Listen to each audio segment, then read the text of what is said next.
Hello YouTube, my name is Neil and we're studying for the MCATs today.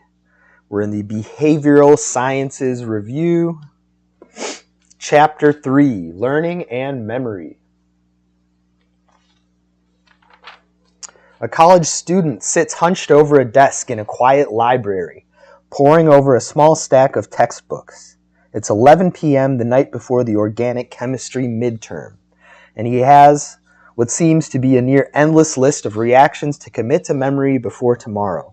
The situation seems bleak, but he has been here before and has taken every precaution to make sure that this study session will be successful.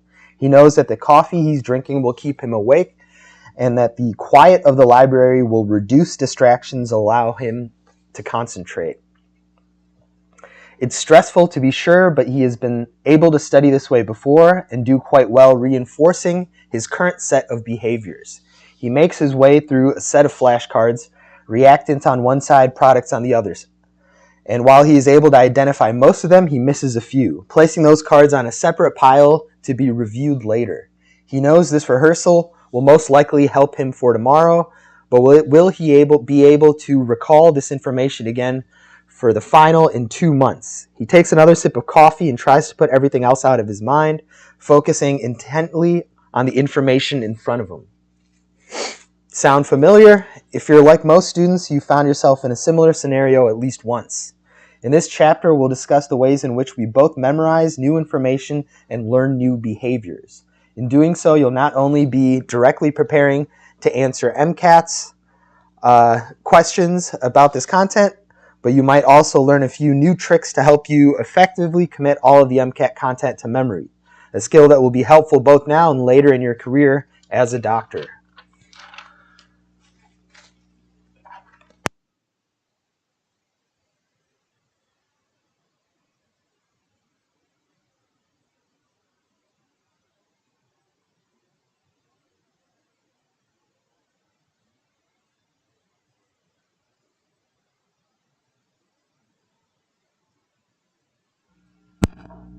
Learning.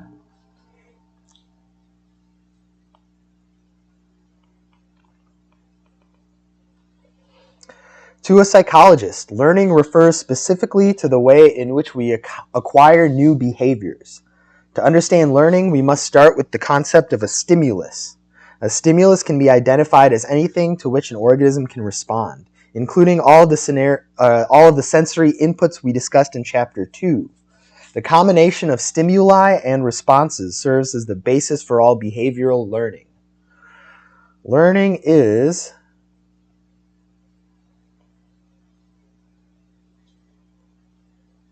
acquiring new behaviors. Acquiring new behavior. Responses to stimuli can change over time depending on the frequency and intensity of the stimulus. For instance, repeated exposure to the same stimulus can cause a decrease in response called habituation. This is seen in many first-year medical students. Students often have an intense physical reaction the first time they see a cadaver or treat a severe laceration, but as they get used to these stimuli, the reaction lessens until they are unbothered by these sights.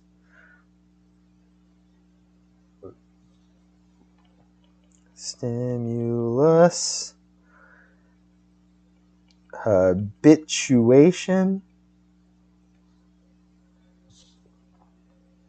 The opposite process can also occur. Dishabituation is defined as the recovery of a response to a stimulus after habituation has occurred. Dishabituation is often noted when late in the habituation of a stimulus, a second stimulus is presented. The second stimulus interrupts the habituation process and thereby causes an increase in response to the original stimulus. Imagine, for example, that you're taking a long car trip and driving for many miles on a highway. After a while, your brain will get used to the sights, sounds, and sensations of highway driving.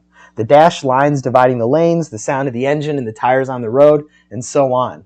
Habituation has occurred. At some point, you use an exit ramp, and these sensations change. As you merge onto the new highway, you pay more attention to the sensory stimuli coming in, even if the stimuli are more or less the same as on the previous highway. The presentation of a different stimulus using the exit ramp causes dishabituation and a new awareness of and response to these stimuli. Dishabituation is temporary and always refers to changes in response to the original stimulus, not the new one.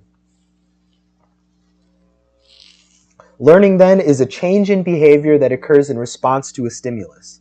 While there are many types of learning, the MCAT focuses on two types: associative learning and observational learning.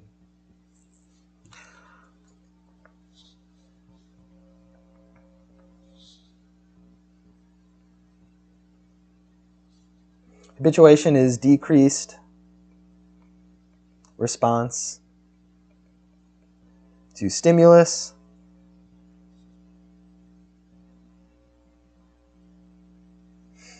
and dishabituation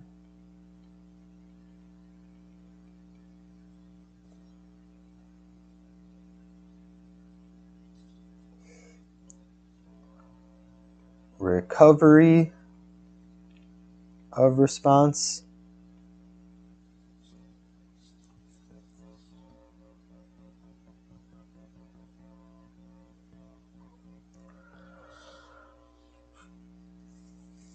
All right. Associative learning is the creation of a pairing or association either between two stimuli or between a behavior and a response. On the MCAT, you'll be tested on two such kinds of learning: classical and operant conditioning.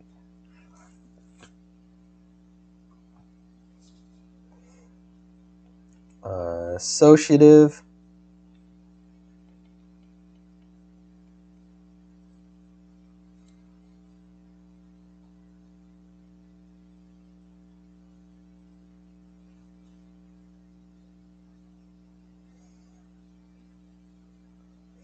classical and operant conditioning.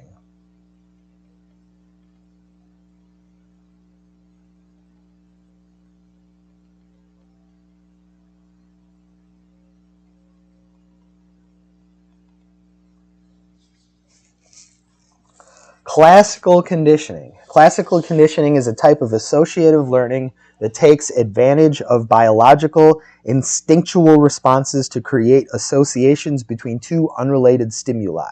For many people, the first name that comes to mind for research in classical conditioning is Ivan Pavlov. His experiments on dogs were not only revolutionary, but also provide a template for the way the MCAT will test classical conditioning. Classical conditioning works first and foremost because some stimuli cause an innate or reflexive physiological response. For example, we reflexively salivate when we smell bread baking in an oven, or we may jump or recoil when we hear a loud noise. Any stimulus that brings about such a reflexive response is called an unconditioned stimulus, and the innate or reflexive response is called an unconditioned response. Many stimuli do not produce a reflexive response and are known as neutral stimuli. Neutral stimuli can be referred to as signaling stimuli if they have the potential to be used as a conditioning stimulus. In Pavlov's experiment, the unconditioned stimulus was meat, which would cause the dog to salivate reflexively, and the neutral stimulus was a ringing bell. Through the course of the experiment, Pavlov repeatedly rang the bell before placing meat in the dog's mouths. Initially, the dog did not react much when they only heard the bell ring without receiving meat. However, after this procedure was repeated several times, the dogs began to salivate when they heard the bell ring. In fact, the dogs would salivate even if Pavlov only rang the bell and did not deliver any meat. Pavlov thereby turned a neutral stimulus into a conditioned stimulus. A normally neutral stimulus that, through association, now causes a reflexive response called a conditioned response. Classical conditioning, then, is the process of taking advantage of a reflexive, unconditioned stimulus to turn a neutral stimulus into a conditioned stimulus. As shown in figure 3.1, this process is also referred to as acquisition. Classical conditioning. Acquisition. which is specifically turning a reflexive response into a conditioned response.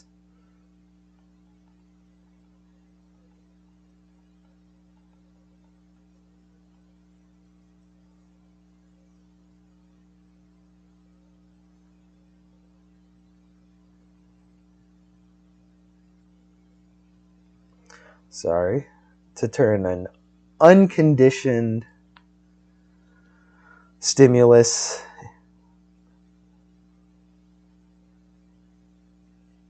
to take a neutral stimulus to a conditioned stimulus. Neutral stim to conditioned stim.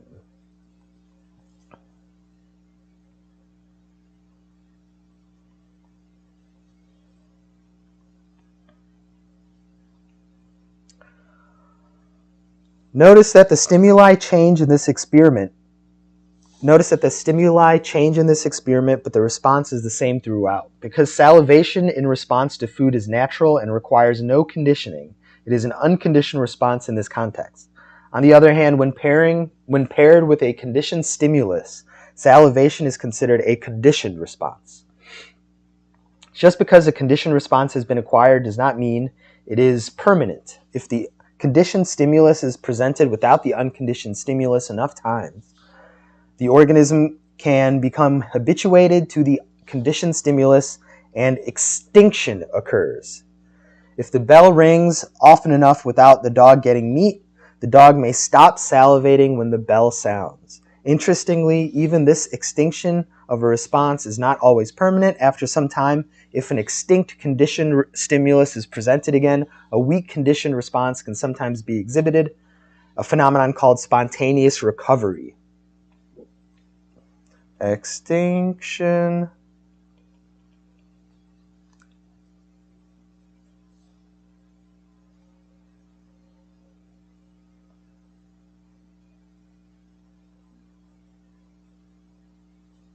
habituation to conditioned stimulus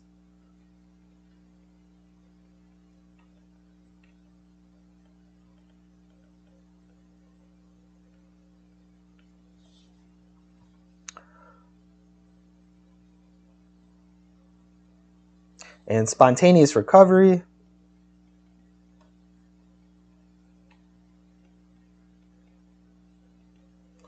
is after a period of habituation,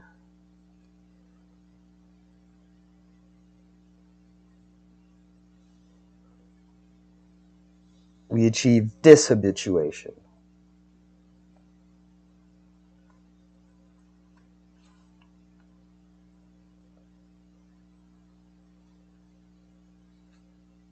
Dishabituation, I guess, is to a new stimulus. Anyways, we're talking about conditioned stimulus and not unconditioned anyways.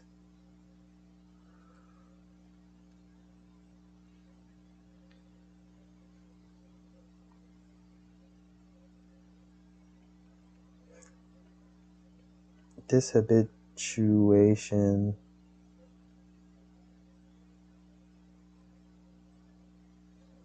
to conditioned stim. So resensitivity to the conditioned stimulus.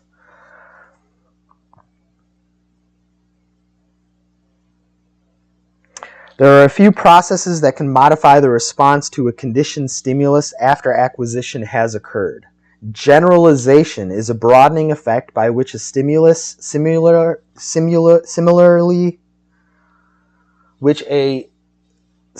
similar enough to the conditioned stimulus can also produce the conditioned response. In one famous experiment, researchers conditioned a child called Little Albert to be afraid of a white rat by pairing the presentation of the rat with a loud noise. Subsequent tests showed that Little Albert's conditioning had generalized such that he also exhibited a fear response to a white stuffed rabbit, a white sealskin coat, and even a man with a white beard. Finally, in discrimination, an organism learns to distinguish between two similar stimuli. This is the opposite of generalization. Pavlov's dogs could have been conditioned to discriminate between bells of different tones by having one tone paired with meat and another presented without meat. In this case, association could have occurred with one tone but not the other. So generalization.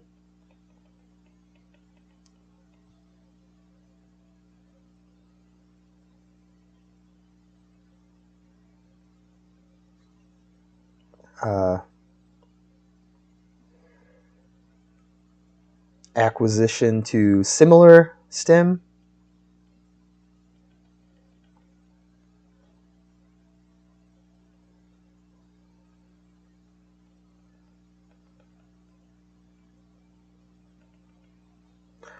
And discrimination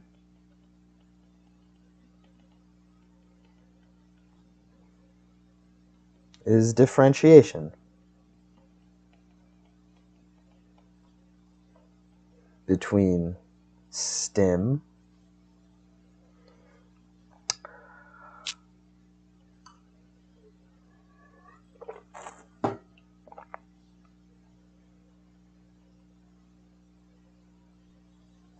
operant conditioning.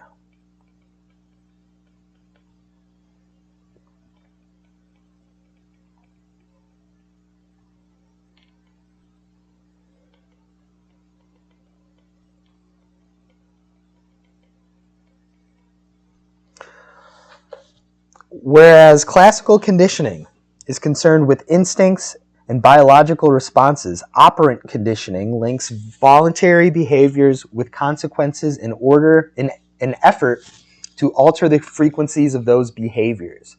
Just as the MCAT will test you on the difference between conditioning and unconditioned responses, conditioned and unconditioned responses and stimuli, it will ask you to distinguish between reinforcement and punishment too. Operant conditioning is associated with B.F. Skinner, who is considered the father of behaviorism, the theory that all behaviors are conditioned. The four possible relationships between stimulus and behavior are summarized in figure 3.2.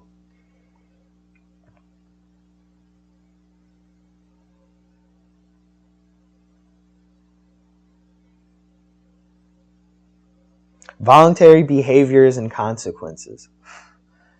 And let's make this little table of stimulus being added and removed,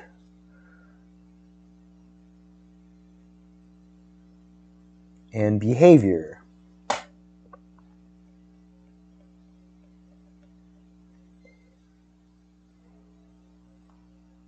Continues and stops.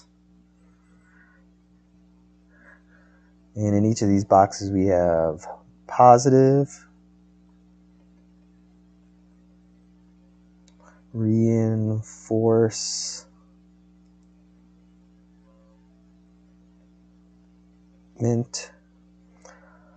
negative reinforcement,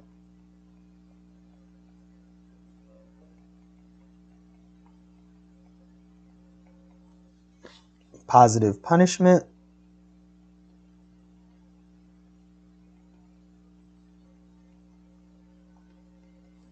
and negative punishment.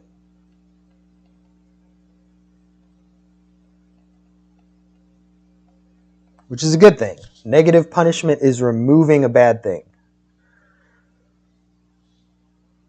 Negative reinforcement. Oh no, negative punishment is removing a good thing. It's still bad. Negative reinforcement is a good thing. It's removing something bad.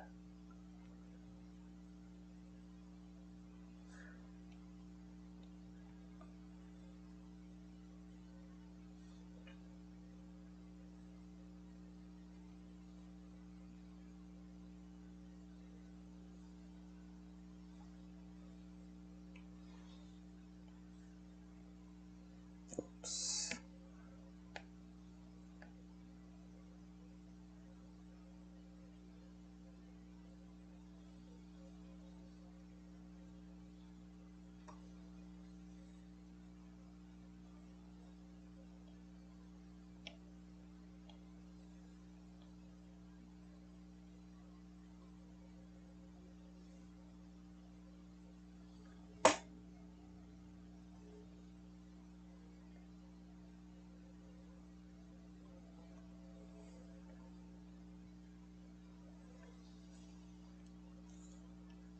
Uh,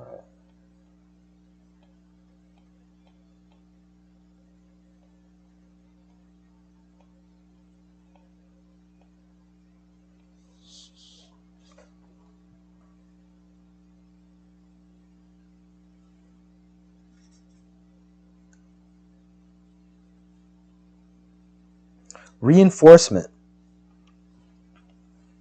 Reinforcement is the process of increasing the likelihood that an individual will perform a behavior. Reinforcers are divided into two categories. Positive reinforcers increase a behavior by adding a positive consequence or incentive following the desired behavior. Money is an example of a common and strong positive reinforcer. Employees will continue to work if they are paid. Negative reinforcers act similarly in that they increase the frequency of the behavior, but they do so by removing something unpleasant. For example, taking an aspirin reduces a headache. So the next time you have a headache, you are more likely to take one. Negative reinforcement is often confused with punishment, which will be discussed in the next section. But remember that the frequency of the behavior is the distinguishing factor. Any reinforcement, positive or negative, increases the likelihood that a behavior will be performed. Negative reinforcers can be subdivided into escape learning and avoidance learning, which differ in the timing of the unpleasant stimulus. Taking aspirin is an example of escape learning. The role of the behavior is to reduce the unpleasantness of something that already exists, like a headache. Avoidance learning, on the other hand, is meant to prevent the unpleasantness of something that has yet to happen. In fact, you are practicing avoidance right now. You are studying to avoid the unpleasant consequence of a poor score on the MCAT. When you do well on test day, that success will positively reinforce the behavior of studying for the next major exam of your medical career, the USMLE. Let's write down escape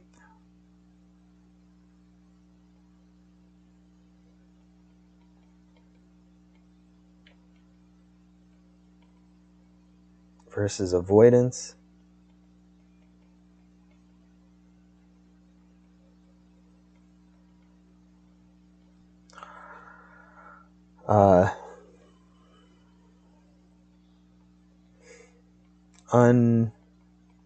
Unpleasant stim present, unpleasant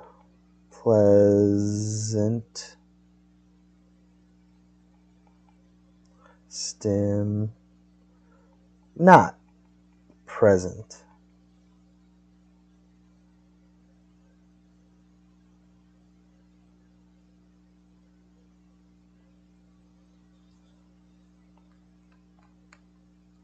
Classical and operant conditioning can be used hand in hand. For example, dolphin trainers take advantage of reinforcers when training dolphins to perform tricks. Sometimes the trainers will feed the dolphin a fish after it performs a trick. The fish can be said to be a primary reinforcer because the fish is a treat that the dolphin responds to naturally. Dolphin trainers also use tiny handheld devices that emit a clicking sound. This clicker would not normally be a reinforcer on its own, but the trainers use classical conditioning to pair the clicker with the fish to elicit the same response. The clicker is thus a conditioned reinforcer, which is sometimes called a secondary reinforcer. Eventually, the dolphin may even associate the presence of the trainer with the possibility of reward, making the presence of the trainer a discriminative stimulus. A discriminative stimulus indicates that reward is potentially available in an operant conditioning paradigm. Primary reinforcer and the secondary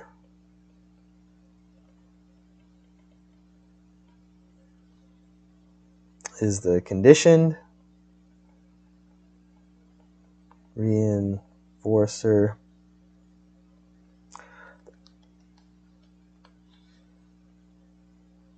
The primary reinforcer is like the unconditioned stim.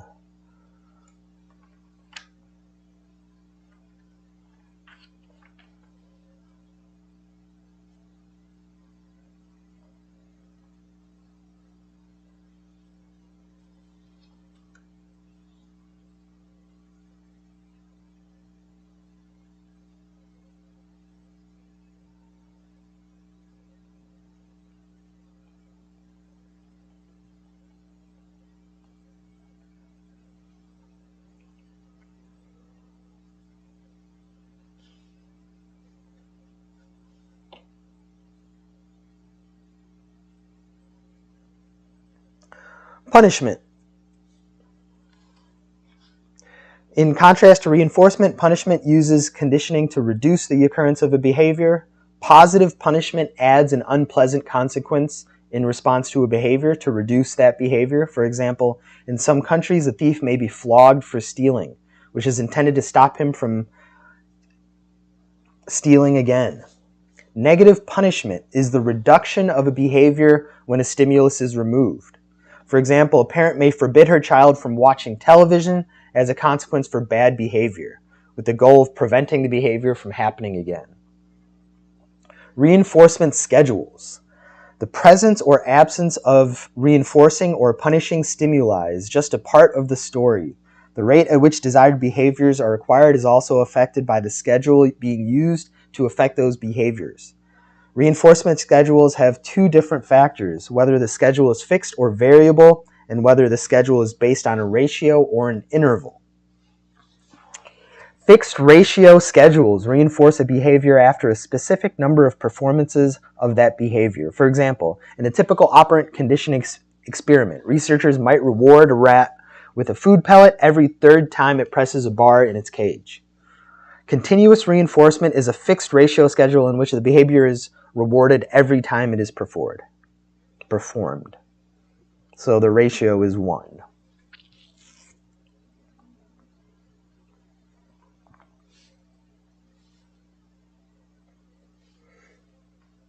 Reinforcement schedules.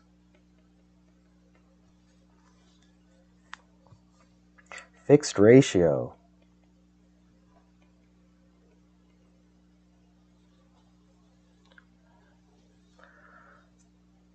And the idea of continuous reinforcement. Variable ratio. Variable ratio schedules reinforce a behavior after a varying number of performances of the behavior, but such that the average number of performances to receive a reward is relatively constant. With this type of reinforcement schedule, researchers might reward a rat first after 2 button presses, then 8, then 4, then finally 6. Fixed interval schedules reinforce the first instance of a behavior after a specified time period has elapsed. For example, once a rat gets a pellet, it has to wait 60 seconds before it can get another pellet. The first lever press after 60 seconds gets a pellet, but subsequent presses during those 60 seconds accomplish nothing. Fixed interval.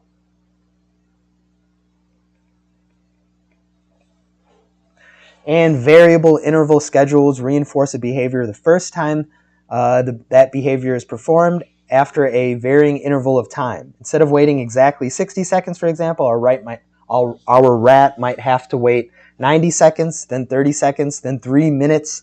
In each case, once the interval elapses, the next press gets the rat a pellet. Variable ratio, or variable interval. Of these schedules, variable ratio works the fastest for learning a new behavior and is also the most resistant to extinction. The effectiveness of the various reinforcement schedules is demonstrated in figure 3.3.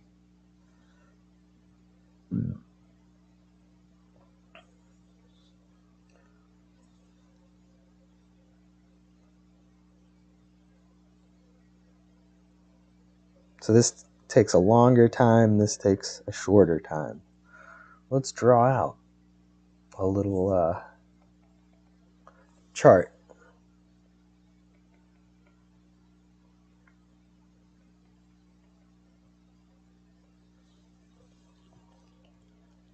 And we have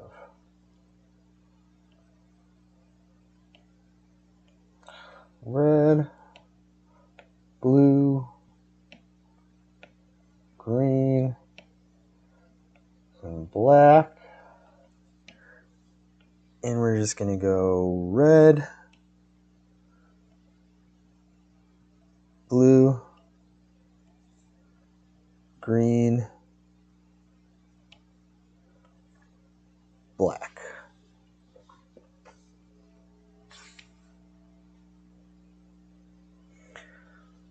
Oh, but I did these the wrong way.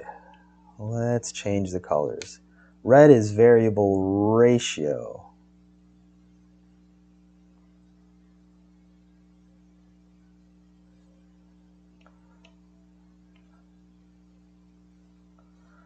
FR is fixed ratio. Variable interval is green. And fixed interval. Whoops.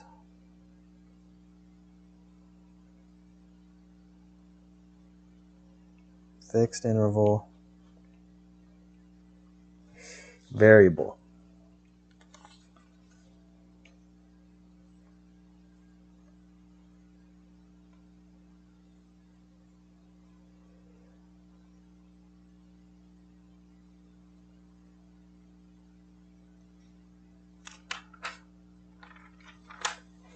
There are a few things to note in this graph. First, variable ratio schedules have the fastest response rate. The rat will continue pressing the bar quickly with the hope that the next press will be the right one. Also note that fixed schedules, fixed ratio, and fixed interval often have a brief moment of no response after the behavior is reinforced. The rat will stop hitting the lever until it wants another pellet, once it has figured out what behavior is necessary to receive the pellet. One final idea associated with operant conditioning is the concept of shaping. Shaping is the process of rewarding increasingly specific behaviors. For example, if you want to train a bird to spin around in place and then peck a key on a keyboard, you might first give the bird a treat for turning slightly to the left, then only for turning a full 90 degrees, then 180, and so on. Then you might only reward this behavior if done near the keyboard until eventually the bird is only rewarded once the full set of behaviors is performed. While it may take some time, the use of shaping and operant conditioning can allow for the training of extremely complicated behaviors. Shaping.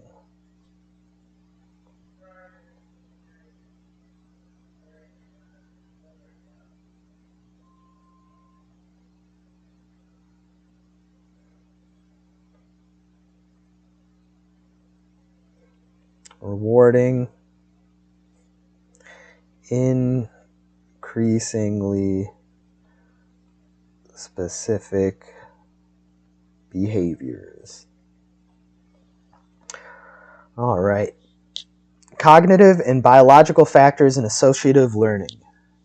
It would be incorrect to say that classical and operant conditioning are the only factors that affect behavior, nor would it be correct to say that we are all mindless and robotic, unable to resist the rewards and punishments that occur in our lives. Since Skinner's initial perspectives, it has been found that many cognitive and biological factors are at work that can change the effects of associative learning or allow us to resist them altogether. Many organisms undergo latent learning, that is, learning that occurs without a reward, but this is spontaneously demonstrated once a reward is introduced. The classic experiment associated with latent learning involves rats running a maze. Rats that were simply carried through the maze and then incentivized with food reward for completing the maze on their own performed just as well, and in some cases better than those rats that had been trained to run the maze using more standard operant conditioning techniques by which they were rewarded along the way. Problem solving is another method of learning that steps outside the standard behaviorist approach. Think of the way young children put together a jigsaw puzzle. Often they will take pieces one by one and try to make them fit together until they find the correct match. Many animals will also use this kind of trial and error approach, testing behaviors until they yield a reward. As we get older, we gain the ability to analyze the situation and respond correctly the first time, as when we seek out the correct puzzle piece and orientation based on the picture we are forming. Humans and chimpanzees alike will often avoid trial and error learning and instead take a step back, observe the situation, and take decisive action to solve the challenges they face.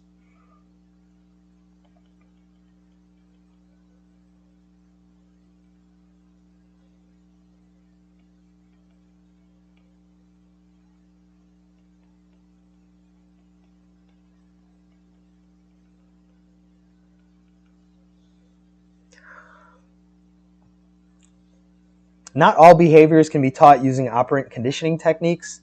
Many animals are predisposed to learn or not learn behaviors based on their own natural abilities and instincts. Animals are most able to learn behaviors that coincide with their natural behaviors. Birds naturally peck when searching for food, so rewarding them with food in response to a pecking-based behavior works well. This predisposition is known as preparedness.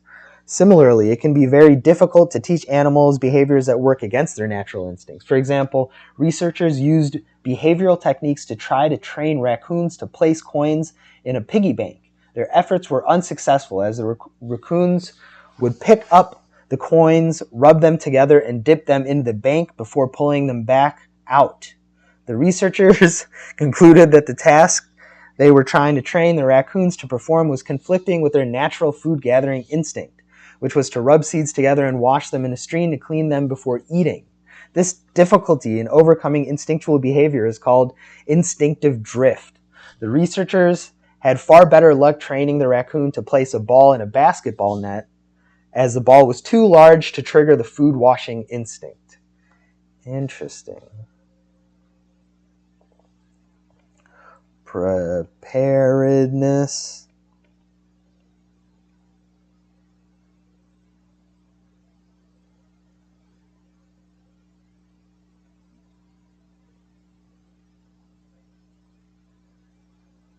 is the predisposition to learn things natural to their behavior. Predisposition.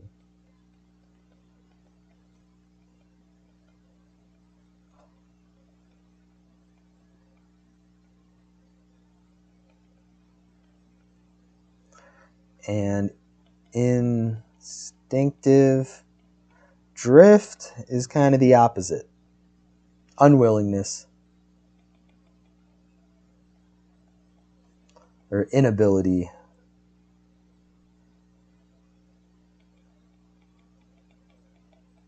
to learn things that go against your instinct. Inability to learn instinctual.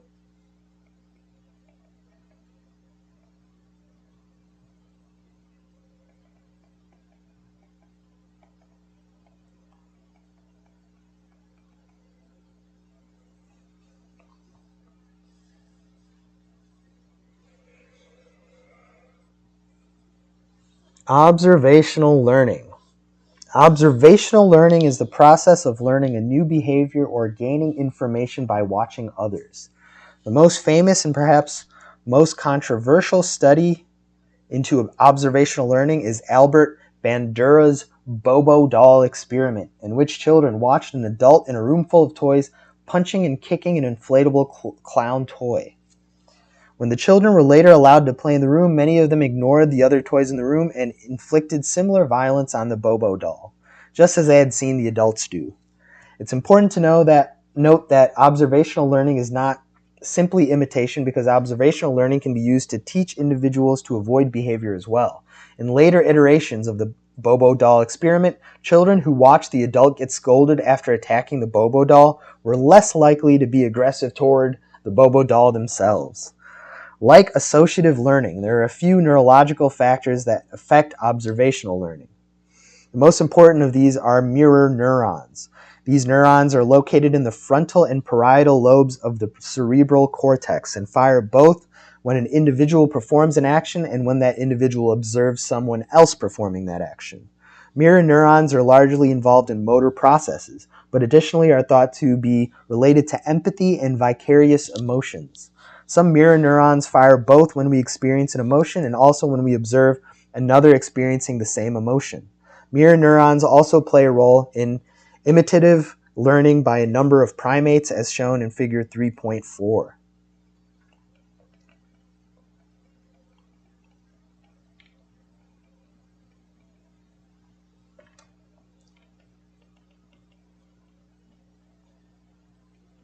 Mirror neurons are in the frontal and parietal lobes.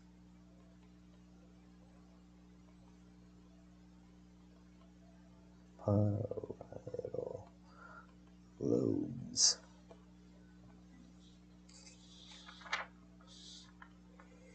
Research suggests that observational learning through modeling is an important factor in determining an individual's behavior throughout his or her lifetime.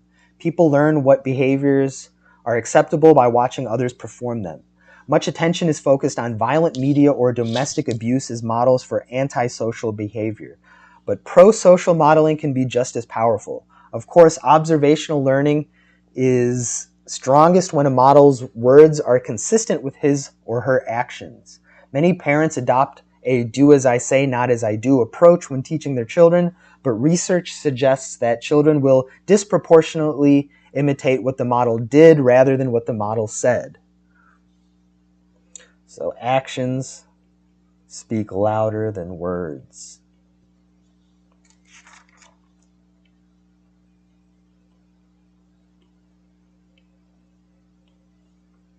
Modeling.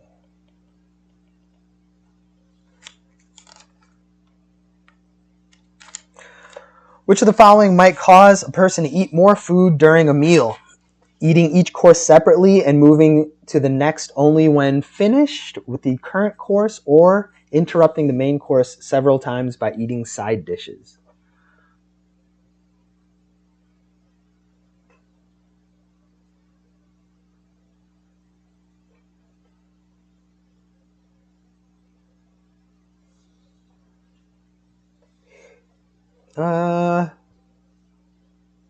What will cause you to eat more food? I think eating each course separately.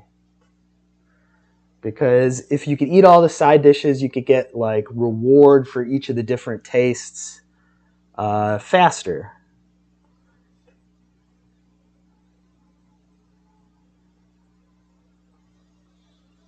I'm going to go with, having all your courses together will cause you to eat less. 2, a college student plays a prank on his roommate by popping a balloon behind the roommate's head after every time he makes popcorn. Before long, the smell of popcorn makes the roommate nervous. Which part of the story corresponds to each of the classical conditioning concepts below? So popping a balloon behind his head. So conditioned stimulus is the popping the balloon. The unconditioned stimulus is just the popcorn. The conditioned response is the nervousness. The unconditioned response is just doing nothing. The unconditioned response. All right, maybe I messed this up. The unconditioned response, or the unconditioned stimulus, is the popcorn. The unconditioned response, oh no. In this case, the unconditioned response is being nervous, and the unconditioned stimulus is popping a balloon. The conditioned stimulus is the popcorn, and the conditioned response is being nervous in response to the popcorn, not the balloon.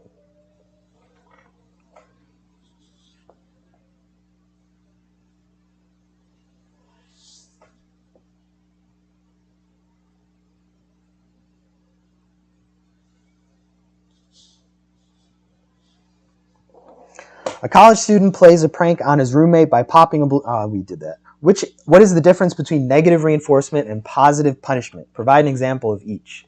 Negative reinforcement is taking away something unpleasant. Positive punishment is adding something unpleasant, like a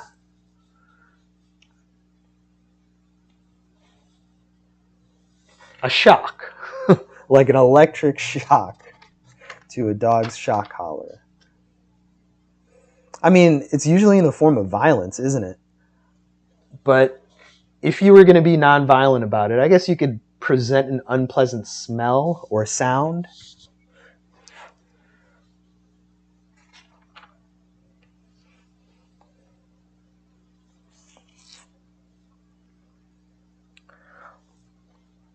All right, memory.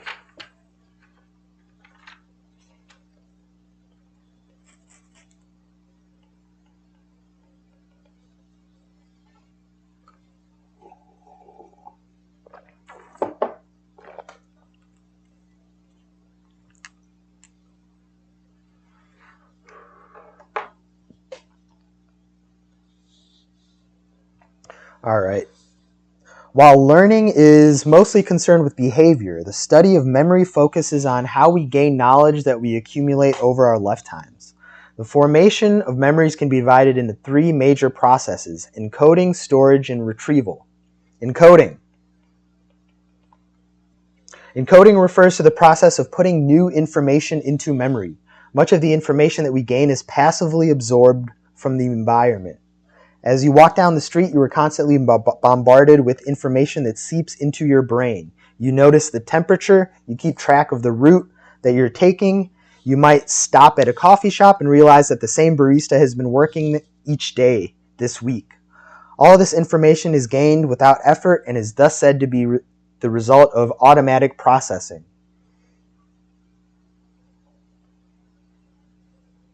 There are, however, times when we must actively work to gain information. In studying for the MCAT, for example, you may create flashcards to memorize the enzymes of digestion or the functions of endocrine hormones. This active memorization is known as controlled or effortful processing. There's automatic processing and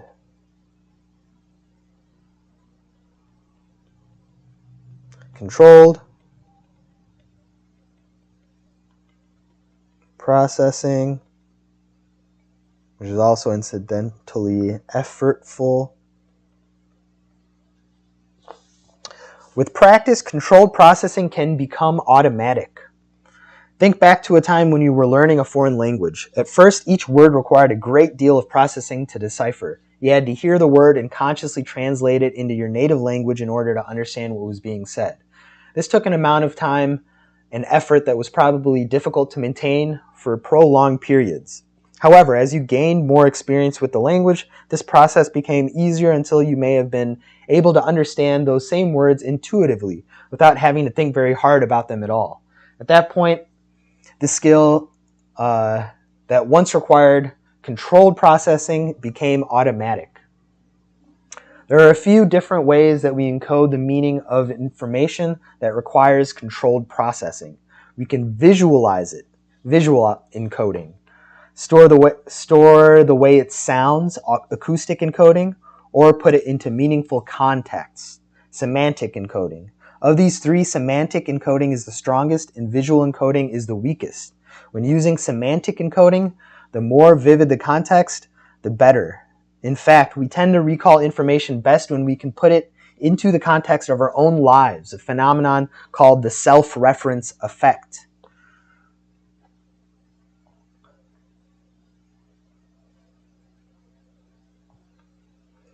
Let's write them in the reverse order. Semantic encoding is greater than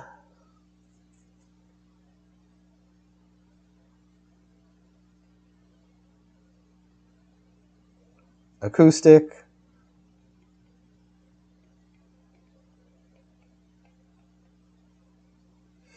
which is greater than visual.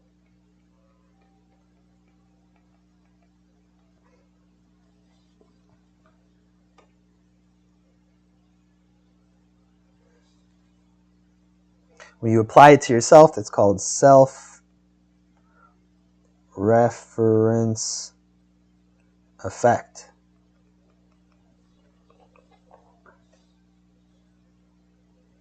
And that's when you apply it to your own life. Apply to self.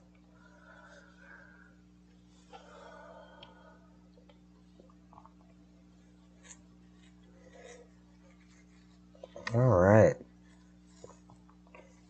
Of course, grouping information into meaningful context is only one trick that we can use to aid in encoding. Another such aid is maintenance rehearsal, which is a repetition of a piece of information to either keep it within working memory to prevent forgetting or to store it in short-term and eventually long-term memory. Topics discussed in the next section. Maintenance,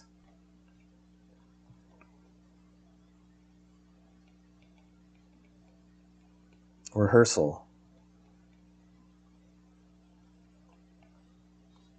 practicing, repeating it. Mnemonics are another common way to memorize information, particularly lists. As you've seen in your Kaplan study materials, mnemonics are often acronyms or rhyming phrases that provide a vivid organization of the information we are trying to remember. Two other mnemonic techniques are commonly employed by memory experts. The method of loci involves associating each item in the list with the location along a route through a building that has already been memorized. For example, in memorizing a grocery list, someone might picture a carton of eggs sitting on their doorstep, a person spilling milk in the front hallway, a giant stick of butter in the living room, and so on. Later, when the person wishes to recall the list, they simply take a mental walk through the locations and recall the images they formed earlier. Similarly, the peg word system associates numbers with items that rhyme with or resemble the numbers. For example, one might associate with the sun, 2 with the shoe, 3 with the tree, and so on. As groundwork, the individual memorizes their personal peg list.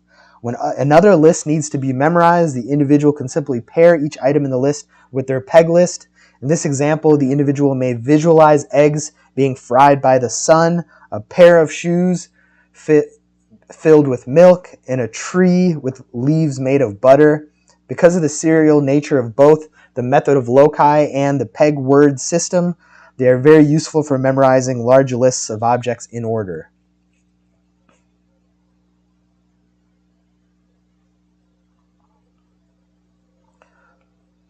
Mnemonics.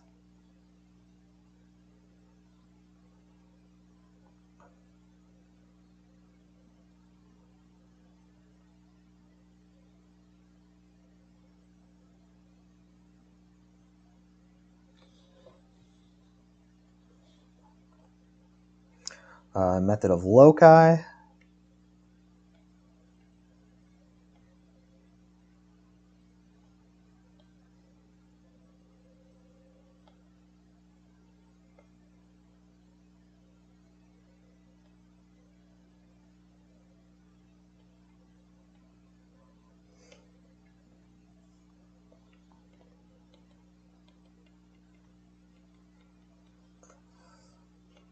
Peg word system.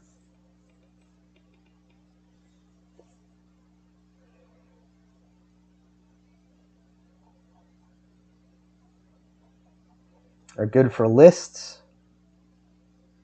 Finally, chunking, sometimes referred to as clustering, is a memory trick that involves taking individual elements of a large list and grouping them together into groups of elements with related meaning. For example, consider the following list of 16 letters: ENALPKCURTRACSUB. Memorizing the list in order by rote might prove difficult until we realize that we can reverse the items and group them into meaningful chunks. So bus, car, truck, plane is a lot easier to memorize. All right, storage. Let's write down clustering or chunking.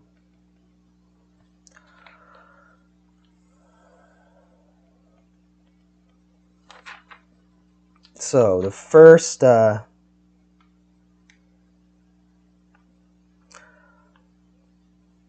process, the processes being encoding, storage, and retrieval.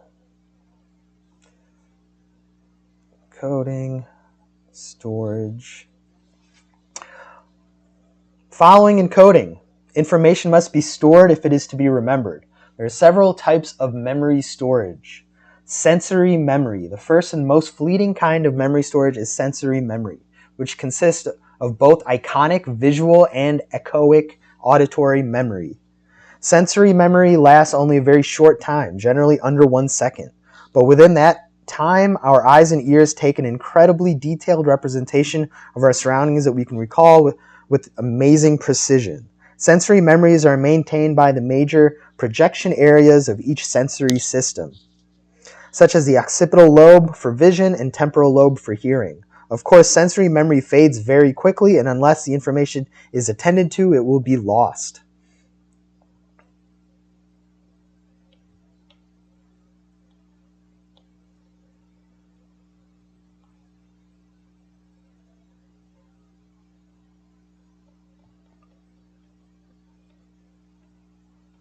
Sensory memory, iconic is visual, echoic is auditory. I wasn't able to understand the question I heard. Okay.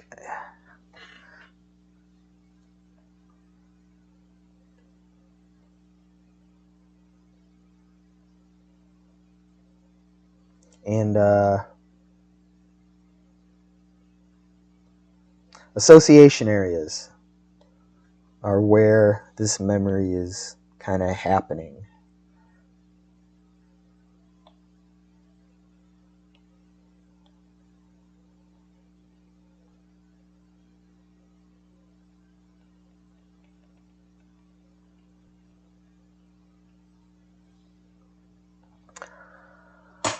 The nature of sensory memory can be demonstrated experimentally.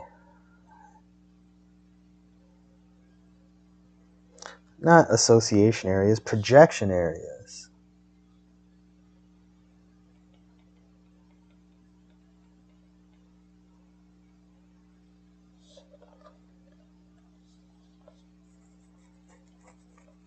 All right, consider the following procedure. A research participant is presented with 3x3 array of letters, such that presented in figure 3.5. That is flashed onto a screen for a mere fraction of a second. When asked to list all of the letters she saw, the participant is able to correctly identify 3 or 4, a procedure known as whole report. However, when asked to list the letters of a particular row immediately after the presentation of the stimulus, known as partial report, she can do so with 100% accuracy, no matter which row is chosen. This is iconic memory in action. In the time it takes to list out a few of the items, the entire list fades.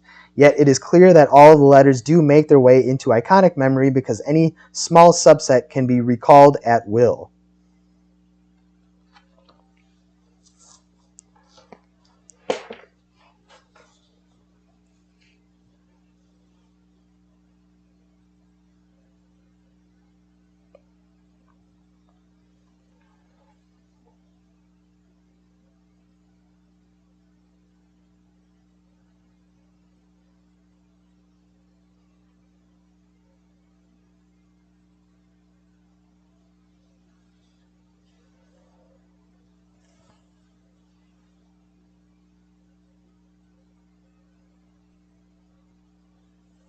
All right.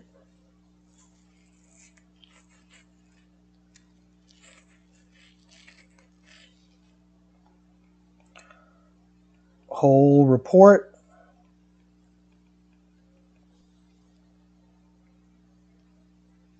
is dicey. Partial report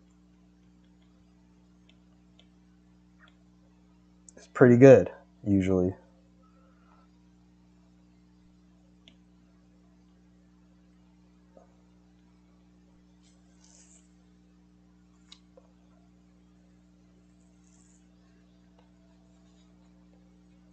Short-term memory. Of course, we do pay attention to some of the information we are exposed to, and that information enters our short-term memory.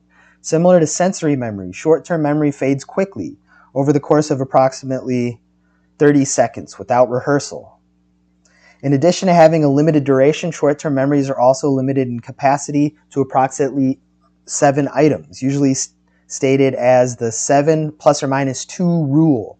As discussed in the previous section, the capacity of short-term memory can be increased by clustering information, and the duration can be extended using maintenance rehearsal. Short-term memory is housed primarily in the hippocampus, which is also responsible for consolidation of short-term memory into long-term memory.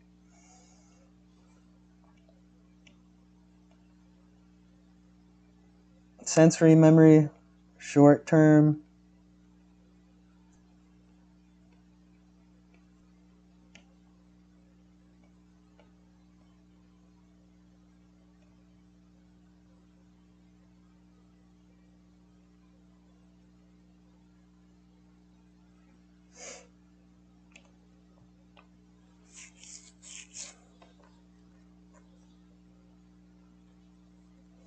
About 30 seconds. And about 7 plus or minus 2 items.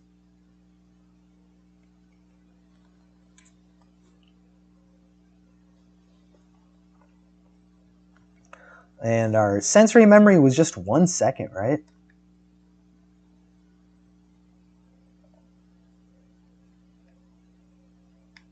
A mere fraction of a second.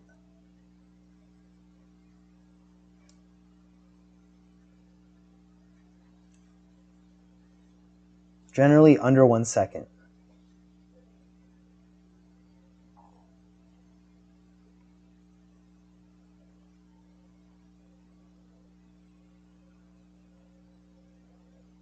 Less than 1 sec.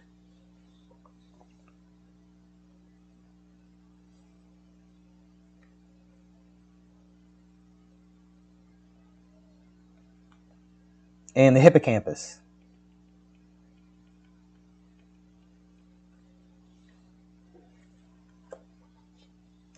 Working memory. Working memory is closely related to short-term memory and is similarly supported by the hippocampus. It enables us to keep a few pieces of information in our consciousness simultaneously and to manipulate that information. To do this, we must integrate short-term memory, attention, and executive function. Accordingly, the frontal and parietal lobes are also involved. This is the form of memory that allows us to do simple math in our heads.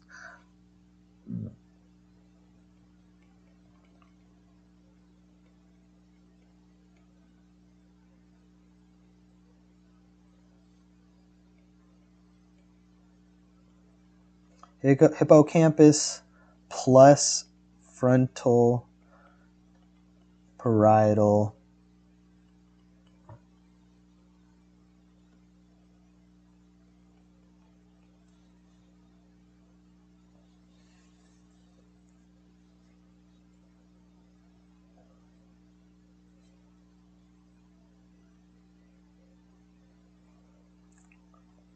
long-term memory.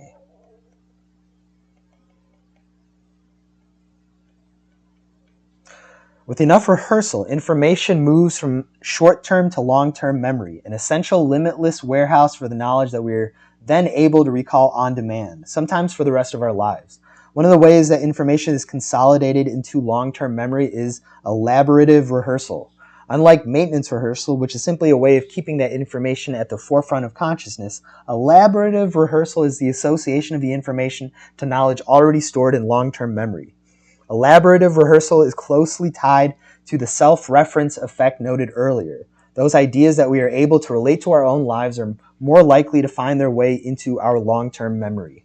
While long-term memory is primarily controlled by the hippocampus, it should be noted that memories are moved over time back to the cerebral cortex. Thus, very long-term memories, our names and birth dates, the faces of our parents, are generally not affected by damage to the hippocampus. Long-term memory, hippocampus.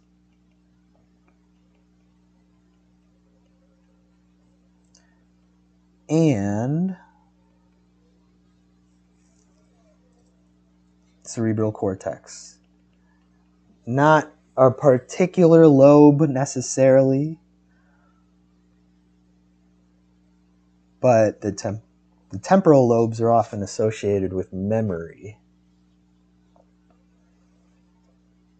There are two types of long-term memory. Implicit, non-declarative, or procedural memory consists of our skills and conditioned responses.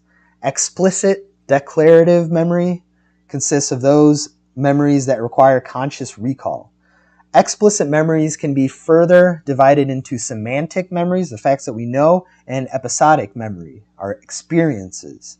Interestingly, memory disorders can affect one type of memory but leave others alone. For example, a patient with amnesia might not remember the time he learned to ride a bicycle or the names or the parts of a bicycle, episodic and semantic memories respectively, but may, to his surprise, regain the skill of riding a bicycle when given one. The various major categories of memory are summarized in figure 3.6. Let's write down implicit is non-declarative procedural and explicit is declarative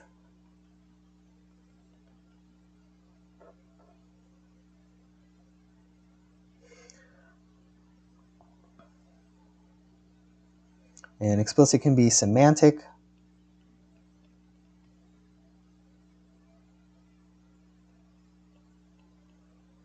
and episodic.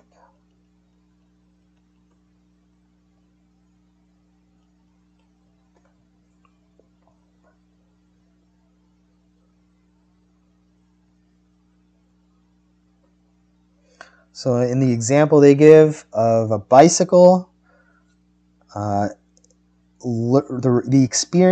memory of the experience of learning to ride the bike would be the episodic memory. The actual bike, the names of the parts would be semantic memories. But our skills and conditioned responses, actually being able to ride the bike, I guess that would be your non-declarative or procedural. Human memory, sensory, less than a second, short-term, less than a minute. Working memory, related to short-term, long-term, lasts your lifetime. Explicit memories are conscious, implicit, or unconscious. So these include skills and tasks. Procedural. They have procedural as a subset of implicit. And declarative as a subset of implicit, and within declarative includes semantic and episodic. The episodic is the experience, the semantic is the information contained. All right, retrieval. So that's encoding, storage, and retrieval. Of course, memories that are stored are of no use unless we can pull them back out to use them. Retrieval is the name given to the process of demonstrating that something has been learned, has been retained. Most people think about retrieval in terms of recall, or the retrieval and statement of previously learned information. But learning can be additionally demonstrated by recognizing or quickly relearning information. Recall,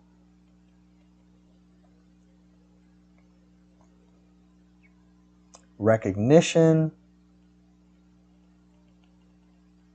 and then relearning.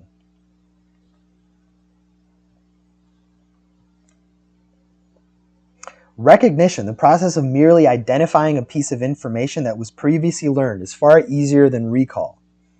This difference is something you can take advantage of because the MCAT as a multiple choice test is largely based on recognizing information. If the MCAT were a fill-in-the-blank style exam, your approach to studying would have to be vastly different and far more in depth.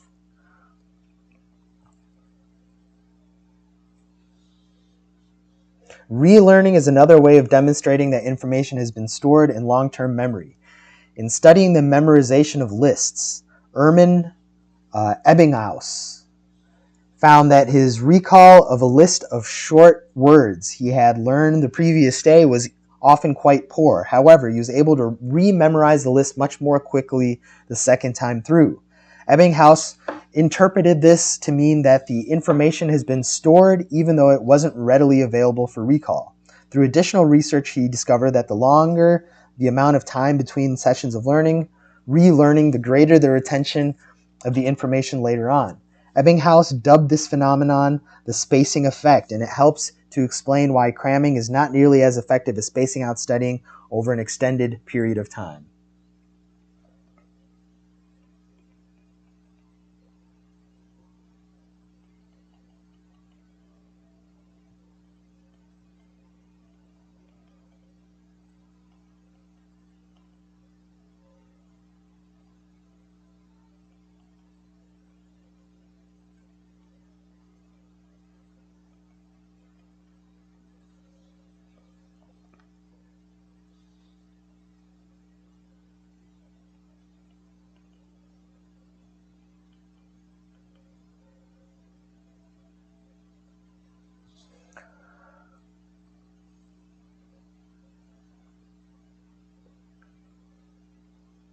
All right.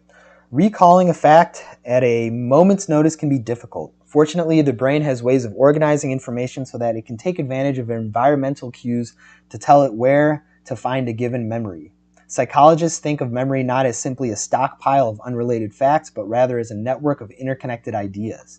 The brain organizes ideas into a semantic network, as shown in figure 3.7, in which concepts are linked together based on similar meaning, not unlike an internet encyclopedia, wherein each page includes links for similar topics. For example, the concept of red might be closely linked to other colors, like orange and green, as well as objects like fire engine and roses. When one node of our semantic network is activated, such as seeing the word red on a sign, the other linked concepts around it are also unconsciously activated, a process known as spreading activation. Spreading activation is at the heart of a retrieval cue known as priming, in which recall is aided by first being presented with a word or phrase that is close to the desired semantic memory.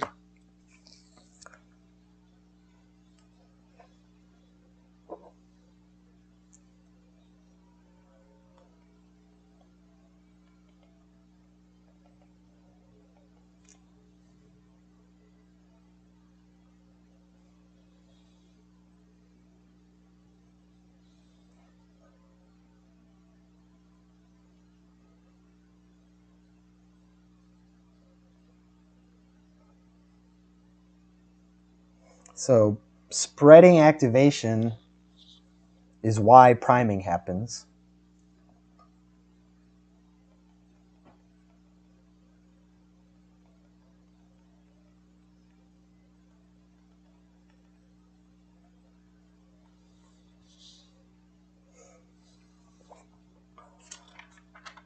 Context effects are another common retrieval cue. Memory is aided by being in the physical location where encoding took place.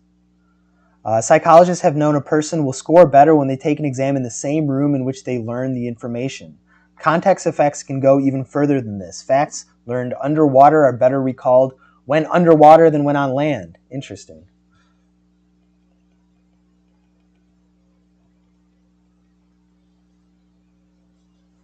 Similarly, a person's mental state can also affect recall. This retrieval cue is called state-dependent memory, alternately referred to as state-dependent effect. People who learn facts or skills while intoxicated, for example, will show better recall or proficiency when performing those same tasks while intoxicated, as compared to performing them while sober. Emotions work in a similar way. Being in a foul mood primes negative memories, which in turn work to sustain the foul mood. So not only will memory be better for information learned when in a similar mood, but recall of negative or positive memories will lead to the persistence of that mood.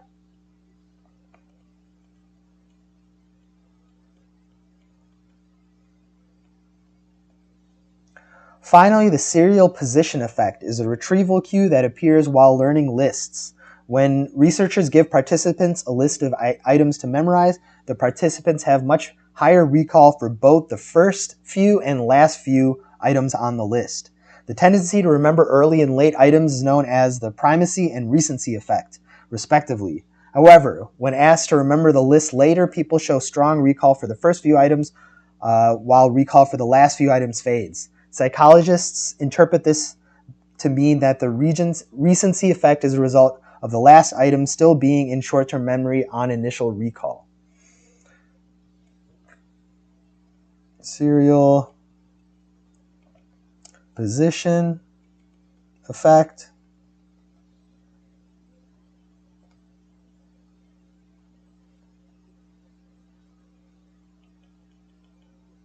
Primacy and recency. Forgetting. Unfortunately, even long-term memory is not always permanent. Several phenomena can result in the loss of memorized information.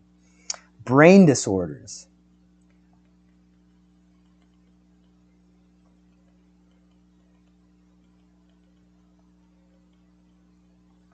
There are several disorders that can lead to decline in memory. The most common is Alzheimer's disease, which is a degenerative brain disorder thought to be linked to a loss of acetylcholine in neurons that link to the hippocampus, although its exact causes are not well understood. Alzheimer's is marked by progressive dementia, a loss of cognitive function, and memory loss, with atrophy of the brain as shown in figure 3.8. While not perfectly linear, memory loss in Alzheimer's disease tends to proceed in a retrograde fashion, with loss of recent memories before distant memories. Microscopic findings of Alzheimer's disease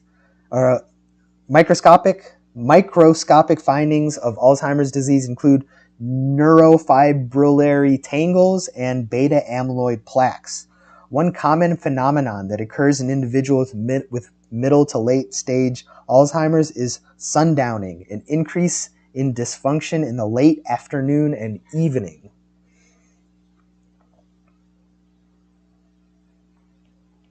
Alzheimer's.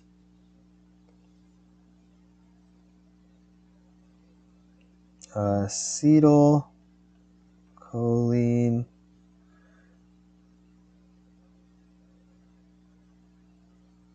in hippocampus.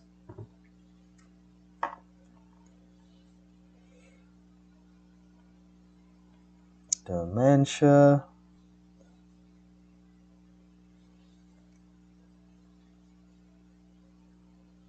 Atrophy of the brain, memory loss. Retrograde. Memory loss. More recent memories go first. And some microscopic findings. Neurofibrillary tangles and beta amyloid plaques.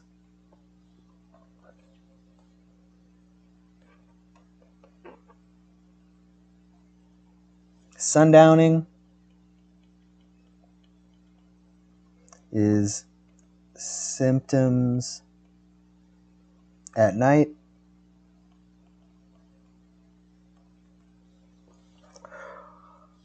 Korsakoff syndrome is another form of memory loss caused by thiamine deficiency in the brain.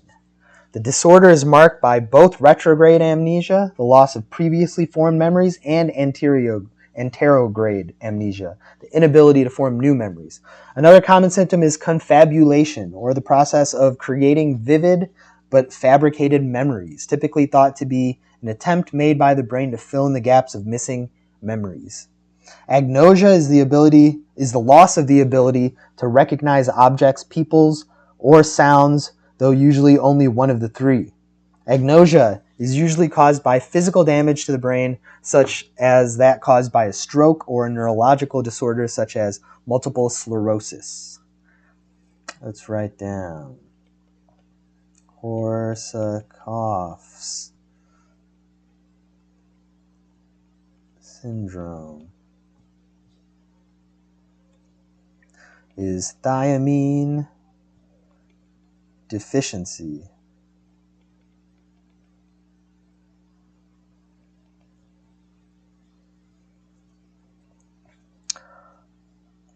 Retrograde and anterograde amnesia, confabulation, trying to connect the gaps, and agnosia, inability to recognize.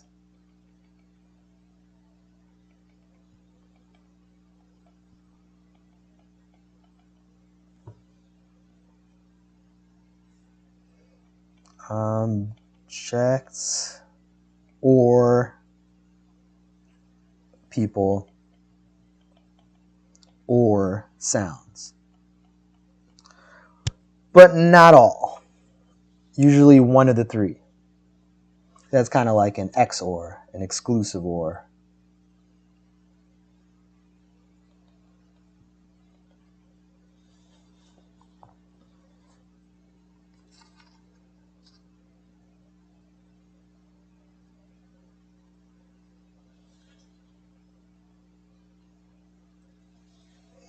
Decay.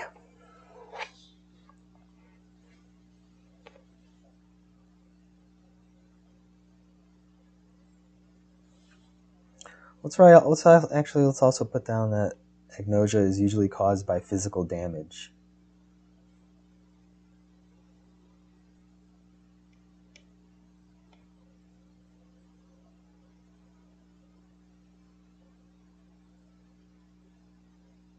Consequence of damage,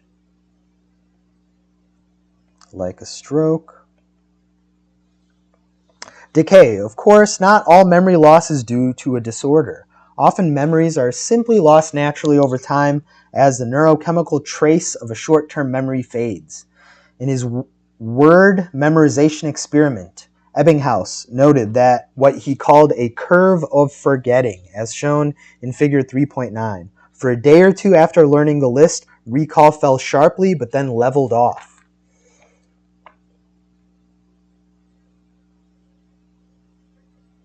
Curve of forgetting.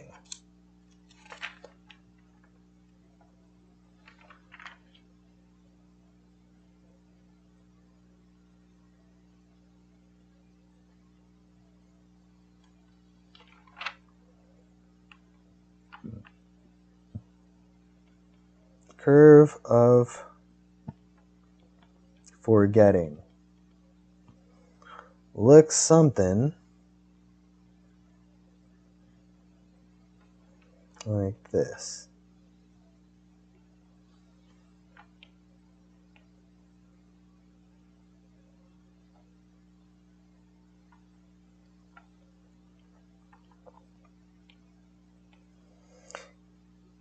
Interference. Another common reason for memory loss is interference, also referred to as an interference effect. A retrieval error caused by the existence of other unusually similar information. Interference can be classified by its direction. When we experience proactive interference, old information is interfering with new learning. For example, think back to a time when you moved to a new address. For a short time, you may have had trouble recalling individual pieces of the new address because you were so used to the old ones. Similarly, Ebbinghaus found that with each successive list he learned, his recall for new lists decreased over time, an effect he attributed to interference caused by older lists.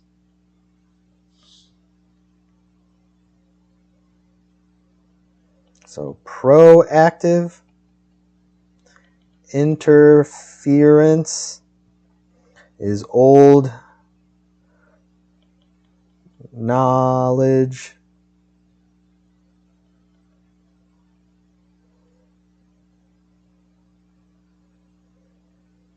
interferes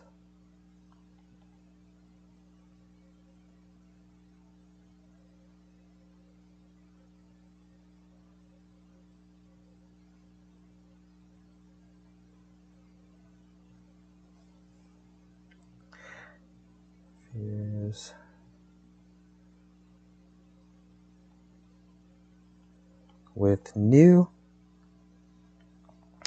And retroactive interference is when new information causes forgetting of old information. For example, at the beginning of a school year, teachers learning a new set of students' names often find that they can no longer remember the names of the previous year's students. One way of preventing retroactive interference is to reduce the number of interfering events, which is why it is often best to study in the evening about an hour before falling asleep, although this also depends on your personal style. All right, proactive, retroactive interference is when new knowledge interferes with old.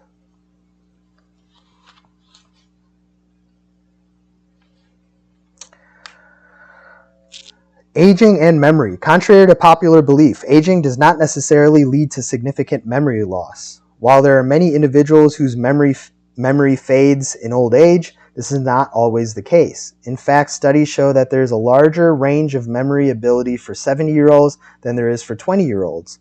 There are, however, some trends that can be demonstrated when evaluating the memories of older individuals. When asked about the most pivotal events in their lives, people in their 70s and 80s tend to say that their most vivid memories are of events that occurred in their teens and 20s, a fact that psychologists interpret to mean that this time is a peak period for encoding in a person's life. Even for the elderly, certain types of memory remain quite strong. People tend not to demonstrate much degeneration in recognition or skill-based memory as they age. Even certain types of recall will remain strong for most people. Semantically meaningful material can be easily learned and recalled, most likely due to older individuals having a larger semantic network than their younger counterparts. Prospective memory, remembering to perform a task at some point in the future, remains mostly intact when it is event-based, that is, primed by a trigger event, such as remembering to buy milk when walking past the grocery store. On the other hand, time-based prospective memory, such as remembering to take a medication every day at 7 a.m., does tend to decline with age. Let's look at prospective memory.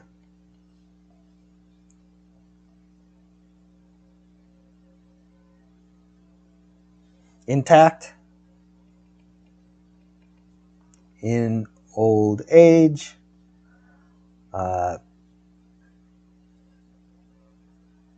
Time-based prospective memory. When it is event-based.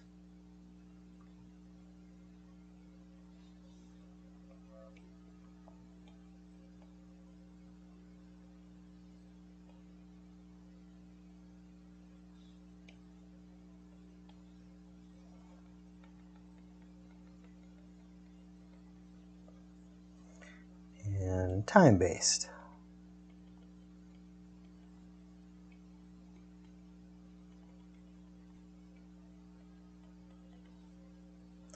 Declines with age. Memory construction.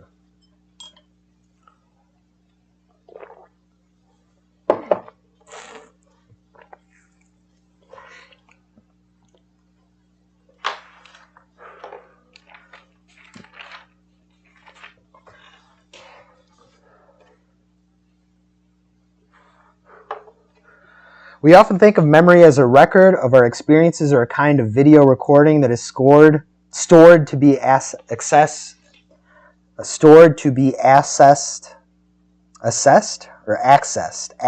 later. Nothing could be further from the truth. Memory can be faulty to the point where two people can recall the same event as occurring in completely different ways. In fact, memories are influenced heavily by our thoughts and feelings, both while the event is occurring and later during recall. We've already discussed confabulation, a phenomenon in which we fill in gaps in our memories such that over time and with enough rehearsal, our memories of the event can change drastically. Confabulation is one example of the creation of false memories, but our memories can also be affected by outside sources as well. One such phenomenon is the misinformation effect. In a famous experiment, participants were shown several pictures, including one of a car stopped at a yield sign. Later, they were presented with written descriptions of the pictures, some of which contained misinformation, such as describing a car stopped at a stop sign. When asked to recall the details of the pictures, many participants insisted on having seen a stop sign in the picture. Misinformation effect.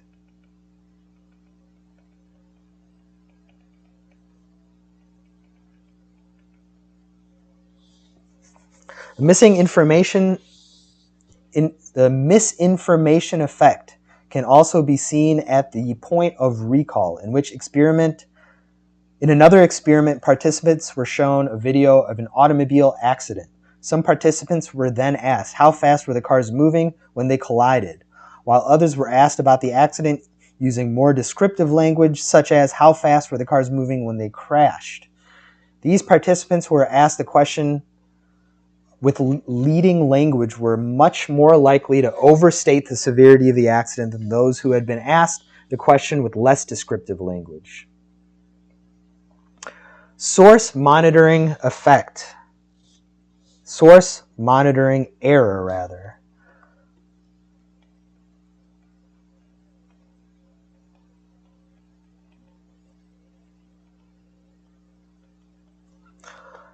The source monitoring error involves confusion between semantic and episodic memory. A person remembers the details of an event, but confuses the context under which those details were gained. Source monitoring error often manifests when a person hears a story of something that happened to someone else and later recalls the story as having happened to himself or herself. All right. List the three modes in which information can be encoded from strongest to weakest. I guess the semantic was the strongest, followed by auditory and followed by visual.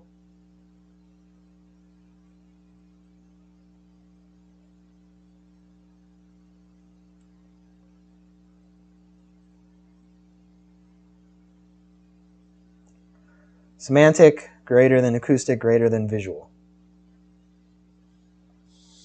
In what ways is maintenance rehearsal different from elaborative rehearsal? Maintenance rehearsal is just to keep it in short-term memory. Elaborative rehearsal is to commit it to long-term memory. In terms of recall, why might it be a bad idea to study for the MCAT while listening to music? Because you probably won't be able to listen to music during the test. So it will be a context effect that will be working against you in this case. What are some factors that might cause eyewitness courtroom testimony to be unreliable? A lot of factors, including the misinformation effect and source monitoring error. Let's see how they answer these questions. 3.2, of the three modes of which information can be encoded, semantic is the strongest, followed by acoustic, visual is the weakest. 2, maintenance rehearsal is the repetition of information to keep it within short-term memory for near immediate use. Elaborative rehearsal is the association of information to other stored knowledge and is more effective way to move information from short-term to long-term memory.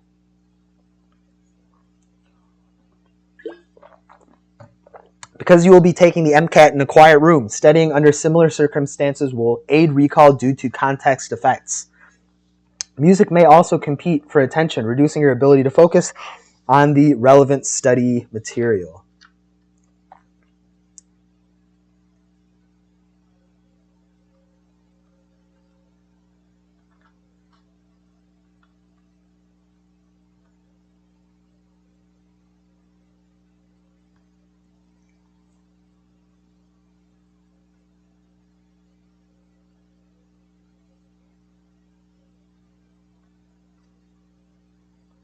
All right. And 4. Several factors can affect the accuracy of eyewitness testimony, including the manner in which questions are asked, the nature of information shared with the witness by police, lawyers, and other witnesses following the event, the misinformation effect, source monitoring error, and the amount of time elapsed between the event and the trial. Even watching crime dramas, the news, or witnessing similar events can cause source monitoring error. Great.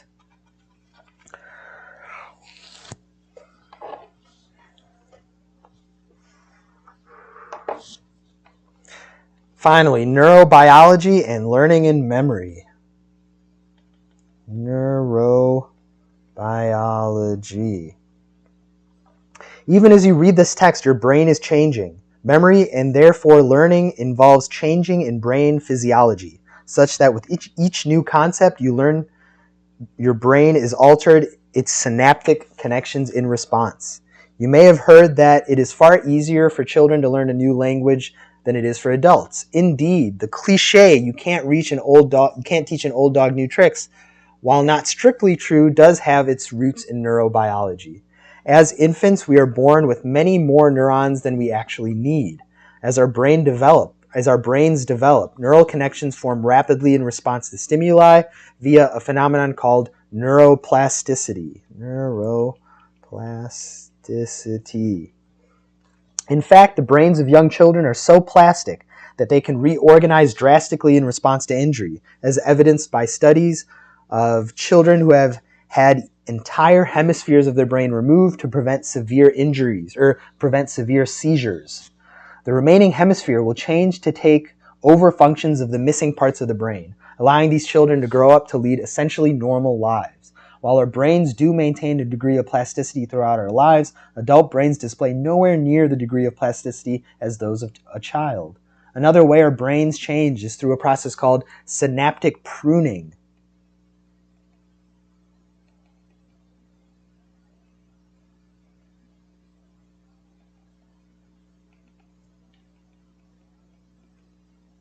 As we grow older, weak neural connections are broken while strong ones are bolstered, increasing the efficiency of our brain's ability to process information.